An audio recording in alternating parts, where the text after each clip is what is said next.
تو فرمایا ایک ہے نفس امارہ، ایک ہے نفس لوامہ، ایک ہے نفس مطمئنہ۔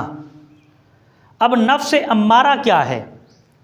نفس امارہ کی ڈیفینیشن، تعریف یہ ہے، کہتے ہیں کہ ایسا نفس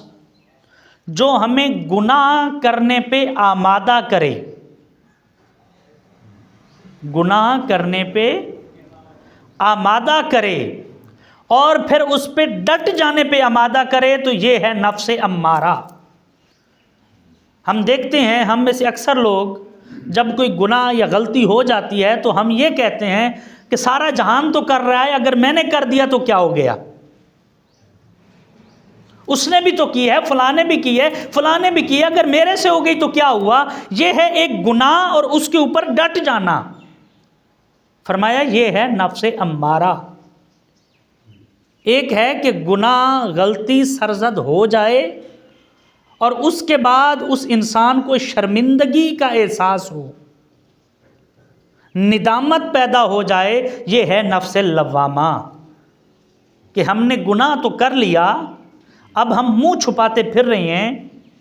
جو ہمیں توبہ کی طرف لے کے جائے وہ ہے نفس لوامہ۔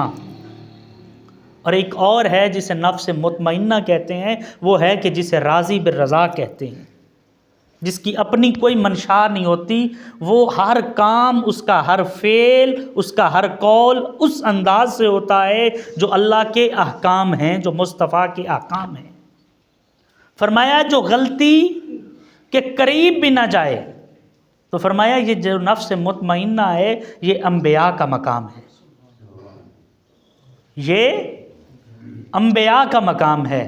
اس مقام پہ انبیاء فائز ہیں کہ جن سے غلطی سرزد نہیں ہوتی، اور وہ ہر وقت ہر حال میں، کہ جب ابراہیم کو نار نمرود میں پھینکا جا رہا تھا تو آپ یہ نہیں کہہ رہے تھے کہ مجھے اس آگ سے بچنا ہے، بلکہ یہ کہہ رہے تھے کہ یہ میرے لیے گلزار ہے، کیونکہ اگر میرا خدا اس انداز میں راضی ہے تو میں راضی ہوں۔ جب یونس علیہ السلام مچھلی کے پیٹ میں گئے تو فرمایا کہ میں راضی ہوں۔ جب اسماعیل علیہ السلام کو پتہ چلا کہ اللہ ہم سے یہ طلب کرتے ہیں کہ میں اپنی پیاری چیز اس کی راہ میں قربان کروں، تو جناب اسماعیل نے کہا کہ اگر اللہ کو میری قربانی چاہیے تو میں دینے کے لیے تیار ہوں۔ یہ ہے راضی بالرضا، کہ جب میرے مصطفیٰ کریم علیہ السلام کو دشمنوں نے شیب ابی طالب میں جب قید کیا، جب کہا گیا کہ تم اس قید میں رہو گے، پینے کے لیے پانی نہیں، کھانا کھانے کے لیے کوئی چیز موجود نہیں، پتے ابال ابال کے پی رہے ہیں، حالت بھوک سے یہ ہے کہ پیٹ کے ساتھ پتھر باندھے ہوئے ہیں، لیکن پھر بھی زبان پہ وہی ہے جو میرے خدا کا کلام ہے۔ فرمایا یہ ہے نفس مطمئنہ۔ اور فرمایا کہ جب تم نفس امارہ کو کنٹرول کرو گے نا، تو پھر تم مقام نفس لوامہ کی طرف جاؤ گے،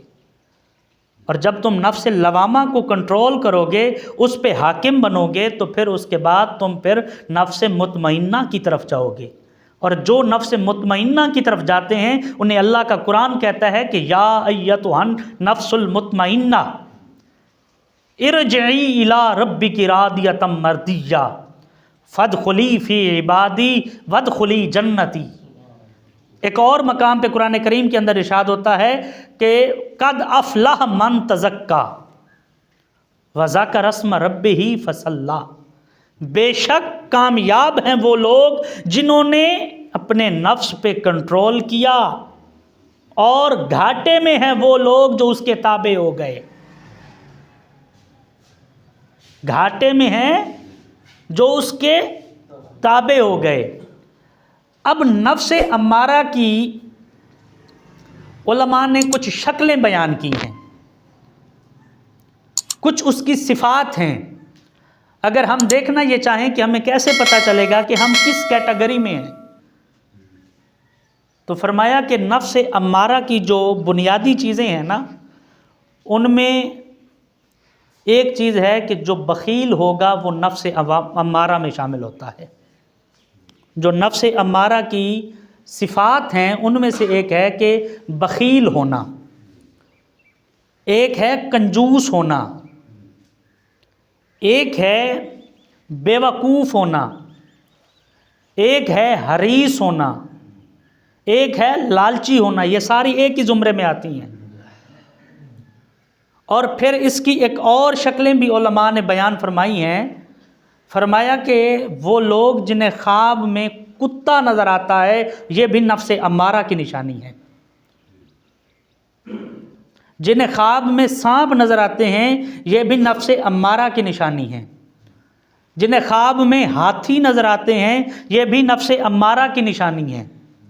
جنہیں خواب میں چڑیا نظر آتی ہیں یہ بھی نفس امارہ کی نشانی ہے، جو خواب میں شراب پیتے ہیں یا شراب نظر آتی ہے یہ بھی نفس امارہ ہے، کسی کو خنزیر خواب میں نظر آئے تو یہ بھی نفس امارہ ہے۔ اب فرمایا کہ یہ خواب ہے تو پھر اس کی تعبیر کیا ہے؟ فرمایا جس کو خواب میں شراب نظر آتی ہے، گویا جو پیتا ہوا نظر آتا ہے کہ خواب میں اس نے شراب پی ہے تو اس کا نفس امارہ اس طرف ہے کہ وہ حرام چیزوں کی طرف رغبت کرتا ہے، اور جس کو محض شراب نظر آتی ہے تو فرمایا یہ اس چیز کی نشاندہی ہے کہ اس کے ذہن میں جو خیالات جنم لیتے ہیں وہ اکثر حرام ہیں، حرام چیزوں حرام کاموں کی طرف اس کا ذہن رغبت اختیار کرنا چاہتا ہے۔ فرمایا جس کو کتا نظر آتا ہے تو یہ بھی اس میں ہے کہ یہ بد نسلے، جو کہتے ہیں نا کہ یہ کام کسی نسل والے کا نہیں ہے، یہ بد نسلے کا کام ہے۔ یہ ایک محاورہ ہمارے ہاں استعمال ہوتا ہے نا کہ وہ حرکت کرنا